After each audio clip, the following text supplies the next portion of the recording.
মালদার হাবিবপুরে মানুষ বিক্ষোভ দেখাচ্ছেন রাস্তায়। সে কি ঘটিয়েছে? হাড় হিম করা ঘটনা। এক ক্লাস 8-এর ছাত্রীকে তার ঘরে ঢুকে অন্য ঘরে বন্ধ করে রেখে কি বা ঘটেছিল? সেবক প্রতিনিধি আমার সঙ্গে রয়েছেন সরাসরি। সেবক, একদমই দেখো, সকাল থেকে উত্তর পরিষদের এক ছাত্রী মাত্র 13 বছর, তাকে বাড়িতে ঢুকে রাতের বেলা খুন করার অভিযোগ প্রতিবেশী যুবকের বাড়ির আসতে বাড়ি আর মাথাতে আইসক্রিম বিক্রি করতে গিয়েছিলেন।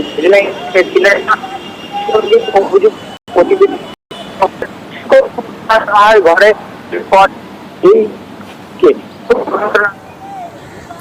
সেবক ঠিক স্পষ্ট শুনতে পাচ্ছি না আমরা। যদি যেখানে মনে হচ্ছে নেটওয়ার্কের কোনো সমস্যা, যেখানে দাঁড়িয়ে রয়েছে যদি একটু এদিক ওদিক গিয়ে কথা বলা যায়। এই খুনের ঘটনায় ঠিকভাবে মানুষ উত্তেজনা ছড়িয়ে পড়ে।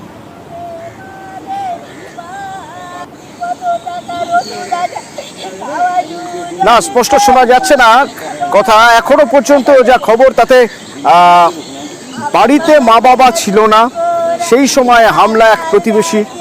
ভাইকে ঘরে বন্ধ করে দিদিকে গলা টিপে খুন, অর্থাৎ ক্লাস 8-এর ছাত্রীকে গলা টিপে খুন করা হয়। বাড়ির বারান্দায় তার দেহ উদ্ধার হয় এবং তারপর থানায় গিয়ে যুবক আত্মসমর্পণ করে।